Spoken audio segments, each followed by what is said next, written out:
Now that the cabinets were installed, we could bring in the floor company to install the floor.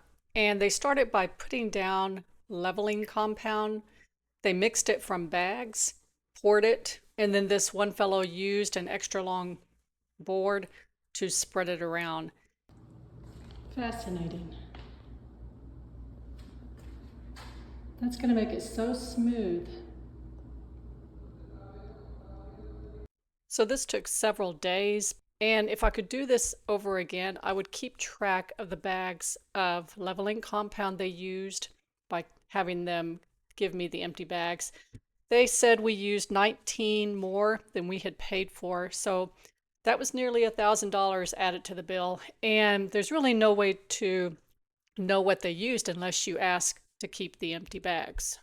So now that the floors are dry, they started laying the moisture barrier, and I made sure this was the correct product. I also checked the instructions for how to install that and noticed they were not doing it correctly. I also noticed that they had brought this sound stuff.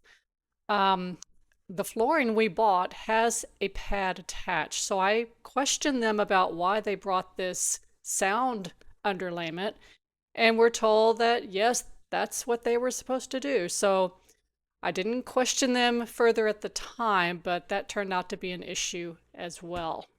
So the moisture barrier is supposed to come up onto the wall about 2 inches. Ours didn't even come up to the wall. They were allowing the floor to touch the walls, and they were not leaving any expansion gaps.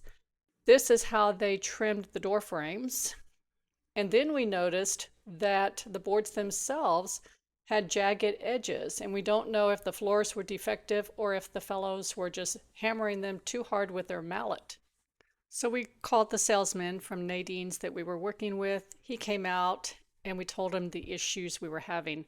The first thing he did was have them remove that pinkish red sound barrier stuff, and he instructed them how to do the job correctly.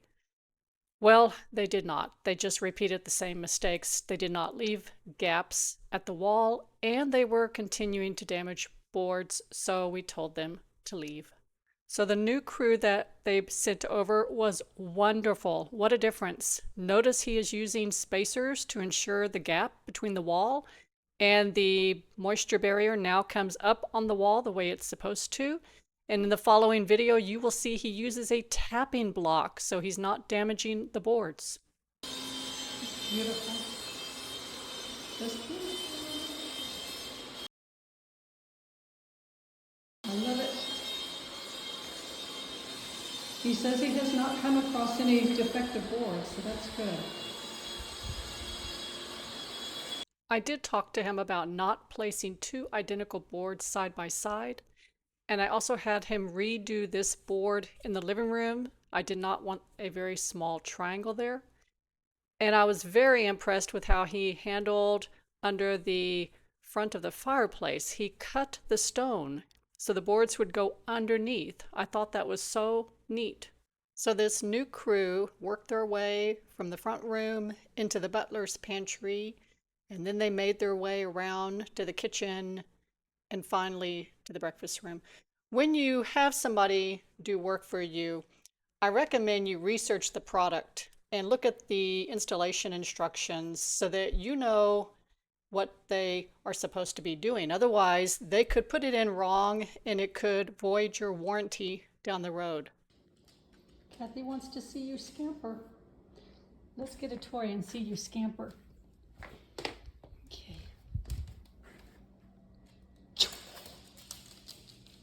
See, it's not real slippery. Good girl. Good girl, cutie pie.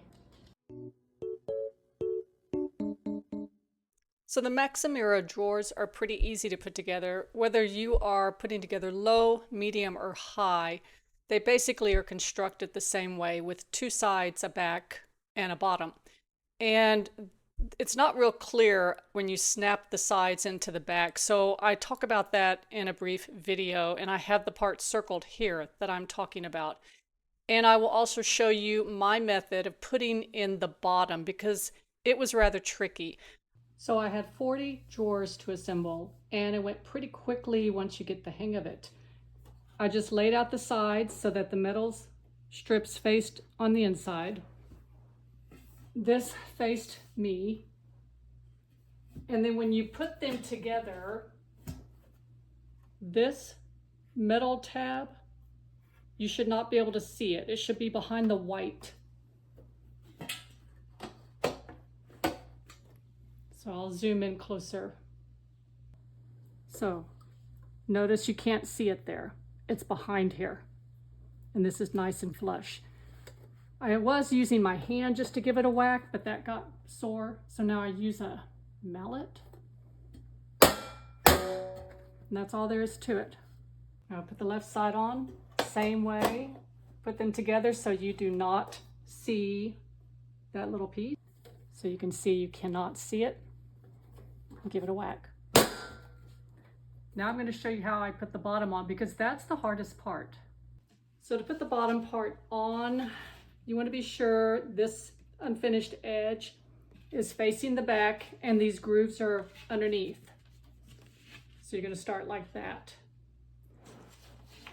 This is the way I did it because it's rather tricky. First, I put the two ends in. Then I straddled it like this. I know it's weird, but I held down the board with my legs and slowly pulled up. I know it looks a little weird, but the trick is to keep them going at the same distance. Then when I got that far, then you can stand it up and finish. There you go. This is a close-up of where to insert the edges. You'll notice it goes under the side a bit, about 1/4 of an inch. So be sure both sides stay in that groove as you work your way up with the board. This is the only way I was able to get this board in. Those were the only issues I had with putting the drawers together. Everything else went smoothly. I put the hardware for each drawer inside the drawer. That's used to attach the fronts. My husband was in charge of installing all the rails for the drawers. And we put all the drawers in because we were so excited, and we had to take them all back out when the countertop people came. When they put the counters in, it creates a bunch of dust, and it's just easier if they're not in. Next, we moved on to the pulls, and this is what they look like. They are screwed in from the inside, so you do not have to put holes through the fronts of your drawers. So my husband installed the hardware that goes on the inside of the drawers, and my job was to measure and mark where the finger pulls would be screwed in.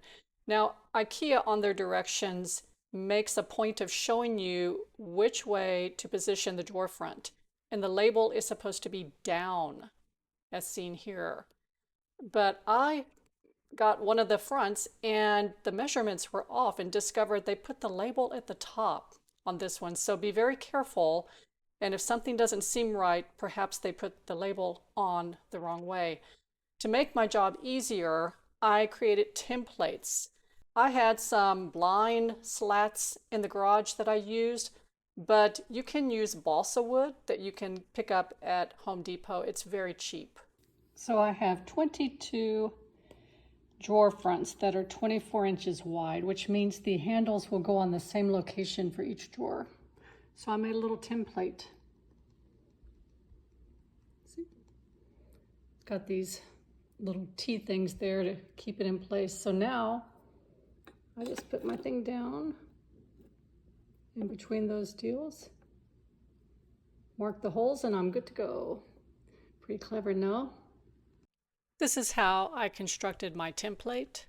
I got a board that was at least 10 inches longer than my drawer front, and I cut the ends. Then I turned those 90 degrees and glued them underneath the main board so that it is flush against the sides when I put it on the drawer front. I marked which was left and which was right with an L and an R.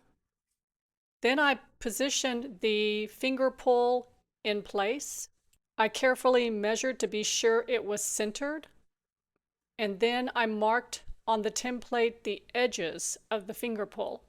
To use it, I just put it in place, put the finger pull between the two lines, and marked where the centers were on the holes. I made several different sizes of the template since we have all different size drawers, and it really made the job much faster. I wanted to mention that the screws that came with the finger pulls were too long.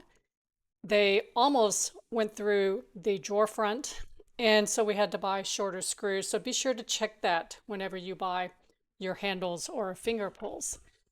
When we got the drawer fronts on, it was so exciting. It finally looked like we were near the end. And then we had to take all the drawers out for the countertop people. And I'll show you how to remove the drawers. We are getting new countertops, so I need to remove these Ikea Maximera drawers. I could not get them out. I tried finding videos. They all told me the wrong way. It's not difficult. You don't have to reach under and undo anything. So you pull them out till they stop, lift up, they will click, pull forward just a little, bear down, and then they slide off. In the beginning, I kept pulling up and couldn't get them off. So after you pull up, you pull forward just a bit, bear down, and then pull. Pull up, pull forward a little, bear down, and they come right off.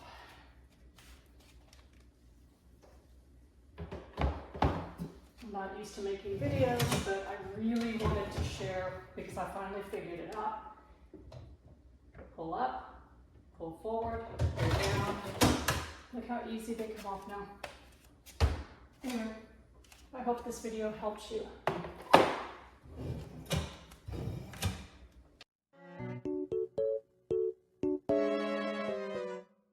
This is where we left off on our fish tank cabinet. We still need to fill the gaps between the cabinets, and we will use an end panel for that. Since we need precise cuts, we bought a new tool. It's a clamp and a guide all in one, and it makes using your circular saw so much easier.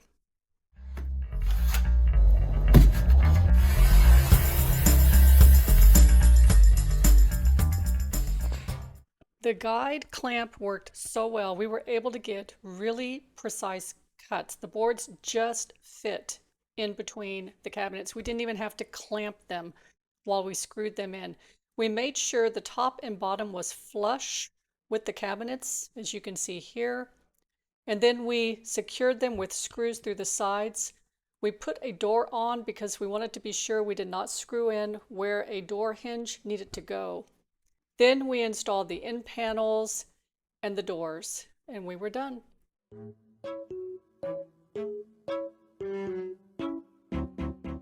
So where we needed cover panels next to appliances, like the fridge and the range and the dishwasher, we just bought one cover panel for each location, cut it in half, and then positioned it with the finished edge out.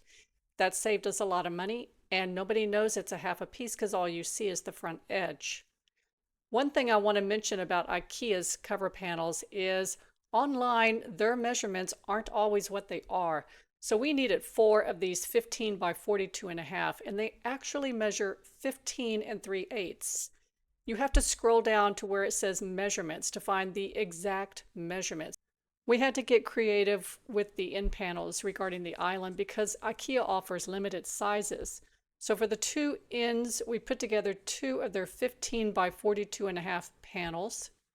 And then for the long side, they only make 8 feet long and our island is 10 feet. So we put the 8 feet in the middle and flanked it by 2 smaller boards. And you don't really notice the seams on the back, especially when the bar stools are there. So it worked out just fine. So normally you attach cover panels by screwing them on from the inside of the cabinet like we did here and like we did on the sides of the fish cabinet. But we could not do that on the island because the pony wall was in the way. And so we made use of Velcro, not just your everyday Velcro, but industrial strength. And it is so strong. Even though this is peel and stick Velcro, we used a staple gun to adhere it to the 2x4s because we were not sure how well it would stick. This is a simulation of what that looked like. Then we put strips onto the back of the panel. This is what that looked like. And then we simply put them together. If the cover panel were see-through, this is what it would look like. And it is extremely strong and not going anywhere. So it was a perfect solution. Once we had the large panels on the back, we installed the two side panels by butting up the two 15 by 42.5s and screwing them in from the inside of the cabinets. Now, unless you're very lucky, you're going to have gaps, as we did on the cabinet to the left of the fridge, and also on both cabinets that flank the butler's pantry. But we knew this going in because we could see the gaps on Ikea's kitchen planner. So we ordered enough cover panels to be able to cut them to fill these gaps. So the first thing we did was we cut one of the cover panels 5 inches wide and tall enough so that it reached to the floor and was flush at the top. Then we cut the second board to fill in that gap between it and the wall. And we secured screws through the first board into that wide board. We made sure the front edge of the one that's closest to the cabinet protruded out about 1/2 inch. This is what it will look like from above. You can see how this piece of cover panel sticks out a little. That's so when we put the drawers in, it will be the same distance out. And you secure it to the cabinet with a screw through the inside of the cabinet. We put 4 or 5 screws along the inside. It doesn't take much to hold it. This is what it looks like when you're all done, and we will come back later after they install the counter and caulk along the wall there.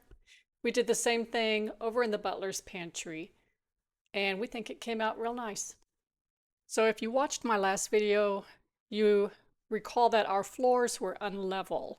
They sloped down 1 inch from one end to the other, and we hung our rail as instructed on the highest point, which was over here. And by the time you make your way to this, I'll show you what happens to the legs. So over here, the feet touch, and the toe kicks that Ikea provides will fit perfectly. But over here, because the floor slopes down, we have to make our legs higher because, as you can see, when we make the tops level, that raises up the legs. The feet are off the ground now, so we have to lower the feet. And you say, well, that's just fine. That's why the feet can be raised or lowered. The problem comes when you try to put the toe kicks on because they're not made for cabinets to be this high off the ground, and you will have a gap. So I will show you what we did to solve that. So this is the gap that I'm talking about. So I took a piece of the toe kick up to Lowe's, and the fellow in the paint department matched the color. He did a very good job, and you really cannot see a difference. I chose eggshell because he agreed that that would be the best sheen. Then I went to the trim department and got some of this lattice molding. It's made of polystyrene, so it's extremely light and flexible. So after painting it with the custom paint, I was able to use my low temp hot glue gun to glue it to the top of the toe kick to cover the gap. If you did not know it was there, you would not guess there was a piece of trim covering the gap.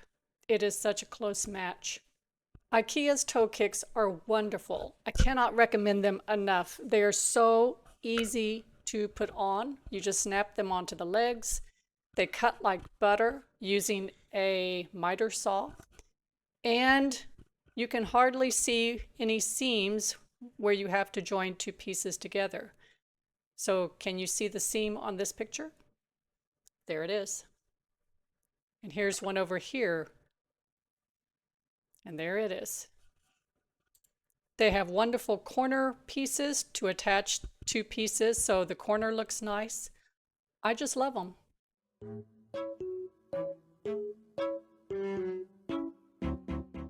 So 2 weeks before the counters were installed, this fellow came out and took measurements and checked for levelness. Then 2 weeks later, 2 trucks arrived, one carrying the huge slab for the island and the other carrying the rest. They started by making cardboard templates with heavy-duty cardboard and a glue gun. They brought the piece in for the fish cabinet first and scribed it so they could make it fit the wall. And I showed them my diagram of where the holes were to be cut. We had detailed instructions on how far to measure out to cut the holes and what size they would be. This would provide access to the power for our fish tank equipment and for our power outlets in the kitchen. They did all of the cutting outdoors, and these guys were amazing. They were so precise on their measurements and their cuts. Look how perfect. Look how perfect that is, Kathy. Isn't that beautiful?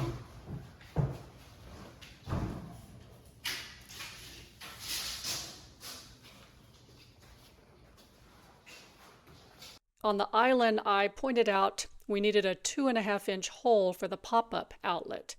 And the 2x4 there is only 3.5 inches wide, so they really needed to be spot on, and they were.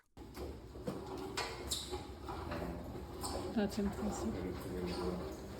You think?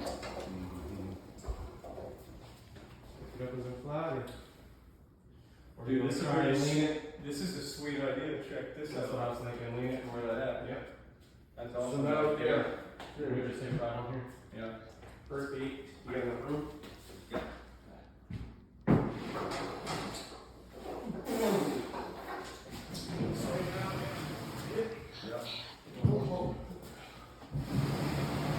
That's impressive.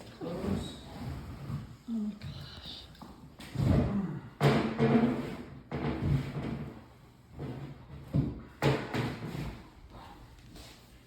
There.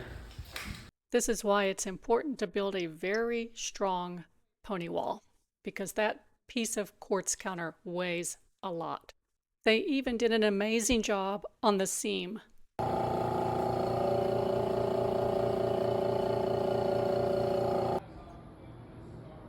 There's a seam there somewhere.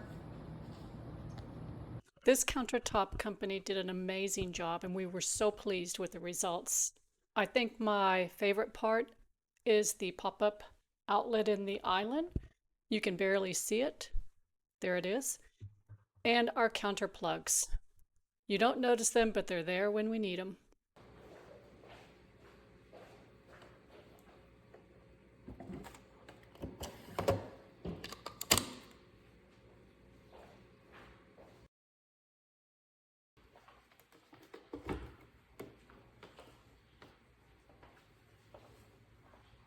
Brian, are you ready? Yep. You ready to put the last pieces in? Yep. Okay, let's go.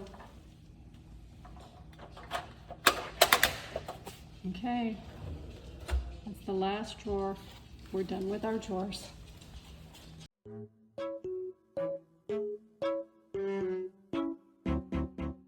Please join us for part 4, when I will show how I installed the baseboards, including how I handled the fact that the new floors were different heights from the old floors. We will install the new sink, and I will show you a new pump I discovered. My husband will install new ceiling fans and new can lights. We will install our large 16 by 32 inch backsplash tiles. I will show you what we used to cut them and how installation went. It's a messy job. And we will install our new vent hood, which involved cutting a rather large hole in the bricks outside.